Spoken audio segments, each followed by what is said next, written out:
Assalamualaikum warahmatullahi wabarakatuh. Yang terhormat kepada Ibu Tantina Haryati dan Ibu Yulianti Raharjo dan juga teman-teman semuanya. Izinkan kami dari kelompok 5 ingin menjelaskan mengenai chapter 20 yaitu pada bab Accounting for Pension and Post Retirement Benefits. Kemudian untuk anggota kelompok 5 di sini ada Alta Adiatama Baramasta dengan NPM akhir 330. Kemudian ada saya sendiri Erda Amalia Fitul Mareta dengan NPM akhir 094. Kemudian ada Nela Artika dengan NPM akhir 122. Kemudian ada Sylvia Salsabila dengan NPM akhir 292. Kemudian ada Hafian Araria Praba dengan NPM akhir 354. Kemudian ada Ahmad Dwi Cahyana dengan NPM akhir 368. Kemudian ada Muhammad Aldri dengan NPM akhir 371. Dan yang terakhir ada Lutfi Hidayah dengan NPM akhir 374.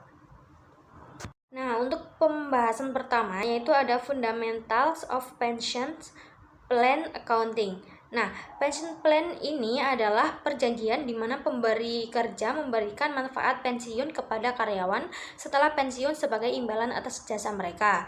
Nah, akuntansi pensiun ini dibagi menjadi dua. Yang pertama yaitu accounting for the employer, di mana mencatat biaya, kontribusi, dan kewajiban pensiun. Dan yang kedua yaitu accounting for the pension fund, yaitu mencatat aset dana pensiun dan pembayaran manfaat kepada penerima pensiun.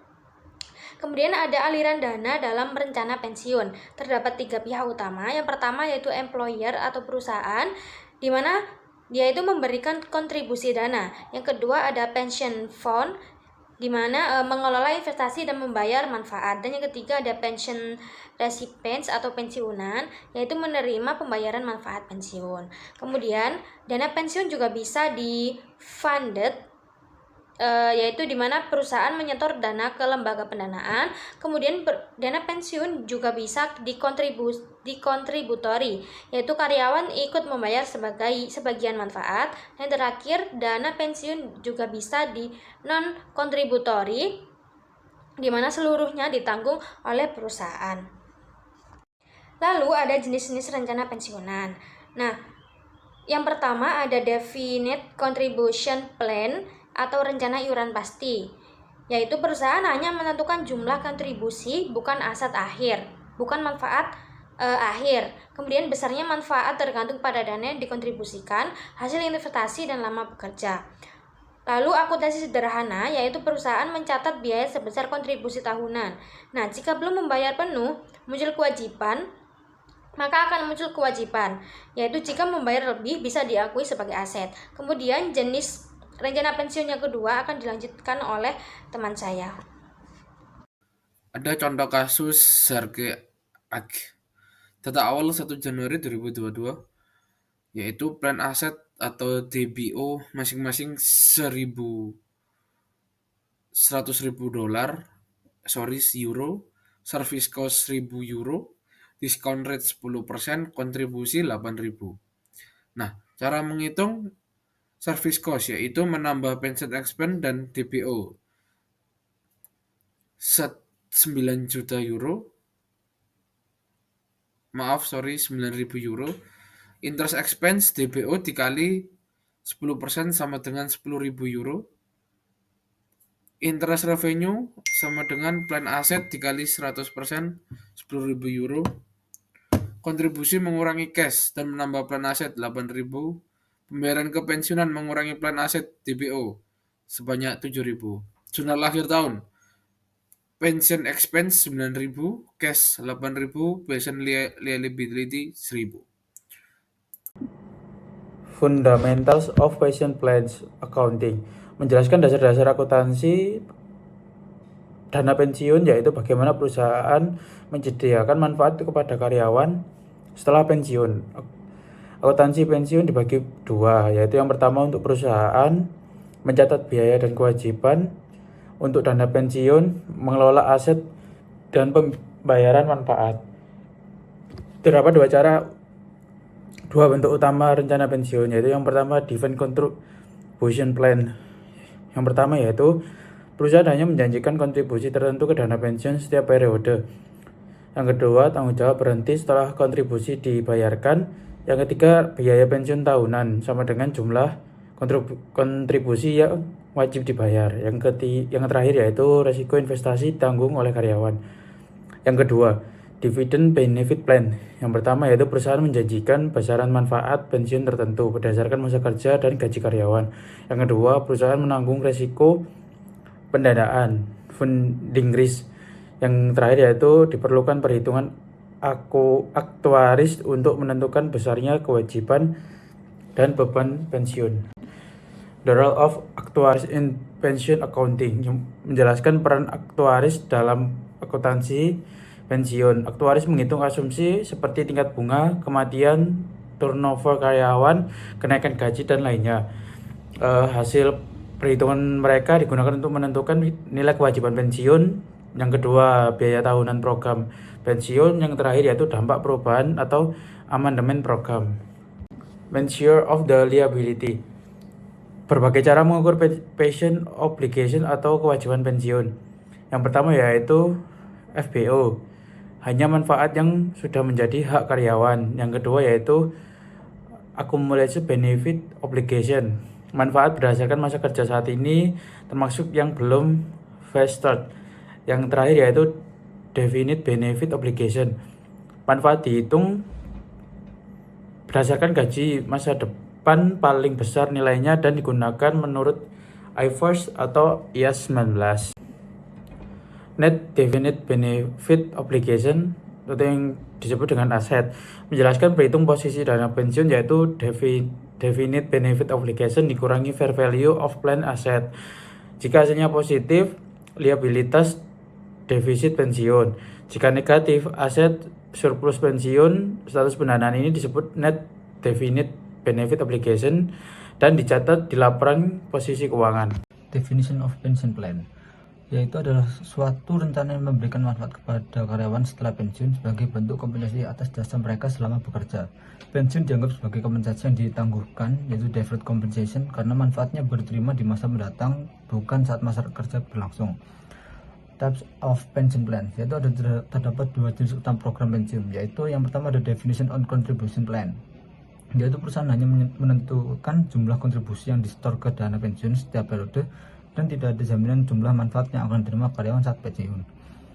Yang kedua ada definite benefit plan, yaitu menentukan jumlah manfaat tetap yang akan diterima karyawan di masa pensiun yang biasanya berdasarkan formula tertentu, masa kerja dan gaji, serta risiko ditanggung oleh perusahaan karena harus memastikan dana mencukupi untuk membayar manfaat di masa depan. Components of pension expense, yaitu biaya pensiun tahunan terdiri dari beberapa komponen utama, yaitu yang pertama ada service cost, yaitu biaya manfaat pensiun yang dihasilkan dari jasa karyawan selama periode berjalan. Yang kedua ada net interest, yaitu selisih antara bunga atau atas kewajiban manfaat pensiun dan pendapatan bunga atas aset dana pensiun. Yang ketiga ada past service cost, yaitu perubahan kewajiban akibat adanya amandemen program pensiun yang berlaku surut untuk masa kerja sebelumnya. Dan yang terakhir ada remeasurement, yaitu keuntungan atau kerugian yang timbul akibat perubahan asumsi aktuaria atau hasil aktual investasi yang berbeda dari estimasi. Measurement of pension obligation, yaitu terdapat tiga pendekatan pengukuran kewajiban pensiun. Yang pertama ada vested benefit obligation atau VBO, yaitu mengukur manfaat yang sudah pasti menjadi hak karyawan. Yang kedua ada accumulated benefit obligation atau ABO, yaitu mengukur seluruh manfaat yang sudah diperoleh karyawan dengan menggunakan gaji saat ini. Yang terakhir ada definite benefit obligation atau DBO, yaitu mengukur seluruh manfaat berdasarkan gaji masa depan atau future salary projection. Standar IFRS ini menggunakan DBO karena paling menggambarkan kewajiban sebenarnya di masa depan. Baik, selanjutnya dari measurement dan keuntungan atas kerugian liabilitas dalam akuntansi pensiun. Nah, remeasurement sendiri ini adalah salah satu elemen yang paling penting dan yang paling tidak stabil dalam akuntansi untuk program pensiun, manfaat pasti atau defined benefit plan. Nah, pengukuran kembali ini terjadi karena adanya perubahan nilai wajar saat aset program pensiun atau perubahan asumsi aktuaria yang digunakan untuk menghitung kewajiban imbalan pasti atau defined benefit obligations atau disingkat sebagai DBO. Karena perubahan ini seringkali tidak dapat diprediksi, dan tidak berkaitan langsung dengan jasa karyawan di periode berjalan. Maka perlakuan akuntansinya berbeda dari biaya pensiun biasa. Nah, International Accounting Standard Board atau IASB ini mengeluarkan standar bahwa semua pengukuran atau measurement yang diakui dalam OC atau Other Incomprehensive Income rather than in profit or loss, yaitu biasanya dibagi jadi dua, yaitu gain and loss on plan asset dan gain and loss pada defined benefit obligation. Selanjutnya ada asset gain and losses. Nah, ini muncul ketika terjadi perbedaan antara actual return on plan investment pada plan aset dan interest revenue ketika diasumsikan bahwa kalkulasinya adalah net interest. Nah, aset gain ini bisa terjadi ketika actual return pada plan investment melebihi asumsi atau ekspektasi dari return. Sedangkan aset loss ini bisa terjadi ketika actual return itu lebih rendah daripada yang diasumsikan.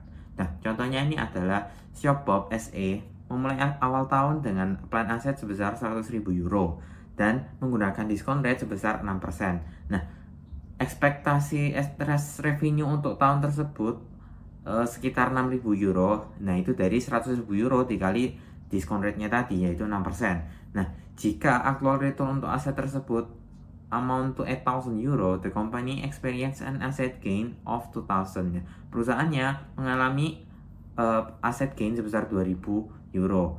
Nah, bisa dijurnalkan dengan actual return 8.000 euro less interest revenue 100.000 euro dikali 6%, yaitu 6.000. Lalu aset gain yang didapat adalah 2.000 euro. Selanjutnya ada liability gain and loss. Ini varian yang sama seperti sebelumnya. Ini muncul ketika terjadi perubahan pada asumsi dan actuary yang digunakan actuary untuk menghitung defined benefit obligation atau DBO. Actuary estimate future pension obligation berdasarkan pada variabel seperti employee mortality rates, turnover rates atau probability of employee leaving the company, retirement age and disability rates, future salary level and inflation expectations, and discount rate used to determine present value. Karena asumsi-asumsi tadi itu adalah subjek pada perubahan atau bisa berubah sewaktu-waktu, the actual DBO atau defined benefit obligation itu biasanya berbeda dari satu estimasi ke estimasi yang lainnya. Nah, liability gain ini terjadi ketika terjadi revisi actuarial valuation menunjukkan bahwa perusahaan obligasi itu lebih rendah daripada yang diestimasikan sebelumnya. Nah, sedangkan liability losses ini muncul ketika actuarial revaluation increase the company obligations, such as when discount rate itu menurun atau employee itu live longer than expected atau hidup lebih lama daripada yang diekspektasikan. Laporan program pensiun dalam laporan keuangan. Pada bagian dalam laporan keuangan terdapat beban pensiun. Nah, beban pensiun ini di mana komponen ini dilaporkan di dalam satu bagian pada laporan penghasilan komprehensif atau Statement of Comprehensive Income dan disajikan pula total beban pensiunnya atau komponen biaya layanan dilaporkan di dalam penghasilan operasional atau operating income dan bunga neto di dalam bagian secara terpisah yang berkaitan dengan pembiayaan atau financing. Di dalam laporan keuangan pada bagian keuntungan dan kerugian atau pengukuran kembali. Terdapat dua bagian, yaitu yang pertama, keuntungan dan kerugian aset dan liabilitas diakui dalam Other Comprehensive Income. Dan yang kedua, yaitu tidak diakui dalam penghasilan bersih atau net income. Nah, di sini terdapat contoh yaitu OBASA menyediakan informasi berikut ini untuk tahun 2019. Terdapat dua bagian ilustrasi, yaitu yang pertama ilustrasi 20.20, yaitu laba bersih tahun 2019 sebesar 100.000. Kemudian kerugian liabilitas untuk tahun 2019 sebesar 60.000. Dan selanjutnya ada kerugian aset tahun 2019 sebesar 15.000, sehingga akumulasi OCI tanggal 1 Januari 2019 sebesar 40.000. Dan kemudian terdapat hilangnya tanggung jawab sebesar 60.000 dan kemudian kehilangan aset sebesar 15.000. Maka kerugian komprehensif lainnya yaitu 60.000 ditambah 15.000. Maka totalnya adalah 75.000. Dan ilustrasi 20.21 yaitu perhitungan laba rugi komprehensif, yaitu terdapat pendapatan besi sebesar 100.000. Selanjutnya, terdapat kerugian komprehensif lainnya terdapat sebesar 75.000. Maka, pendapatan komprehensif yaitu 100.000 dikurangi 75.000. Maka total pendapatan komprehensif yaitu 25.000. Assalamualaikum warahmatullahi wabarakatuh. Perkenalkan, nama saya Nel Atika Setia Putri dengan NPM terakhir 122. Di sini saya akan menjelaskan materi pelapor akuntansi penghasilan komprehensif lain dengan memberikan informasi mengenai komponen laba rugi komprehensif serta total akumulasi penghasilan komprehensif lain. Perusahaan mengomunikasi semua perubahan aset neto. IASB melarang daur ulang item penghasilan komprehensif lain. Daur ulang berarti item penghasilan komprehensif lain direklasifikasi melalui amortisasi menjadi laba neto selama periode waktu tertentu. Selanjutnya ada pengakuan status pendanaan neto dari program pensiun. Perusahaan harus mengaku pelaporan posisi keuangan sebagai status pendanaan terlalu tinggi atau aset pensiun atau terlalu rendah, liabilitas pensiun atas program pensiun imbatan pasti, status pendanaan yang berlebih overfunded atau kekurangan atau underfunded diukur sebagai selisih antara nilai wajar aset program dan kewajiban imbalan pasti. Selanjutnya akan dijelaskan oleh saya. Selanjutnya, klasifikasi aset pensiun atau liabilitas pensiun. Untuk tujuan pekerjaan rumah, asumsikan bahwa tidak ada bagian aset pensiun yang dilaporkan sebagai aset lancar.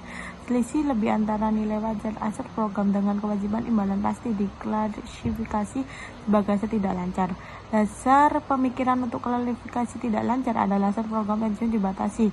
Artinya, aset ini digunakan untuk mendanai kewajiban imbalan pasti sehingga klasifikasi tidak lancar menjadi sesuai. Selanjutnya yang kedua ada agregasi program pensiun. Beberapa perusahaan memiliki 2 atau lebih program pensiun. Dalam kasus seperti itu, muncul pertanyaan mengenai apakah beberapa program ini digabungkan dan ditunjukkan sebagai satu jumlah pada laporan posisi keuangan. Dewan pengambilan posisi bahwa pada umumnya program pensiun tidak harus digabungkan. Selanjutnya ada persyaratan dalam catatan atas laporan keuangan. Informasi mengenai program pensiun sangat penting untuk memahami posisi keuangan perusahaan, hasil operasi dan arus kas untuk meningkatkan pemahaman tentang program pensiun. Selanjutnya akan dijelaskan oleh rekan saya. Terima kasih. Oke, selanjutnya ada laporan dan rekonsiliasi pensiun. Nah, perusahaan itu wajib merekonsiliasi perubahan aset dan liabilitas program pensiun dari awal hingga akhir tahun. Contohnya itu pada Zaral AG dari tahun 2022 hingga 2024. Nah, waktu 2022 ini kewajiban manfaat akhir tahunnya sebesar 112.000 euro, aset plan akhir tahunnya 111.000 euro, dan status dananya underfunded sebesar 1.000 euro. Dan ini masuknya ke liabilitas. Nah, lalu pada 2023 itu terjadi cash service cost sebesar 81.600 euro yang meningkatkan kewajiban. Status dananya meningkat menjadi underfunded sebesar 80.360 euro. Nah, lalu pada 2024 kerugian aktuarial meningkatkan kewajiban dan status dananya pun underfunded, dan underfunded ini meningkat lagi menjadi 105.400 euro. Nah, di sini ada manfaat pasca pensiun lainnya. Nah, jadi ada dua manfaat pasca pensiun, yaitu pensiun dan manfaat kesehatan. Nah, untuk perbedaan utamanya ini, kalau pensiun itu manfaatnya tetap dapat diprediksi dan umumnya terdana. Sedangkan kalau manfaat kesehatan, itu manfaatnya tidak terbatas atau uncapped. Lalu tingkat penggunaan dan biayanya sulit diprediksi karena kalau kesehatan kan tiba-tiba ya, misalnya ada penyakit atau apapun itu. Dan manfaat untuk pensiunan, pasangan, dan tanggungan. Nah, tantangan akuntansinya yaitu tidak ada batasan manfaat dan fluktuasi biaya kesehatan akibat faktor eksternal, entah itu teknologi ataupun pandemi ataupun kejadian-kejadian lain yang di luar prediksi. Nah, ini ada dampak perubahan aturan IAS 19. Nah, jadi latar belakang perubahan ini eh, amandemen IAS 19 yang berlaku efektif sejak 2013 itu membawa perubahan yang signifikan dalam pengukuran dan pelaporan biaya pensiun dengan tujuan meningkatkan transparansi dan komparabilitas. Nah, jadi akibat dari perubahan aturan ini ada dampak yang didapat dari akuntansi dan pelaporan. Yang pertama, beban pensiun berpotensi lebih tinggi. Hal ini terjadi karena pendapatan bunga kini menggantikan return yang diharapkan dalam perhitungan.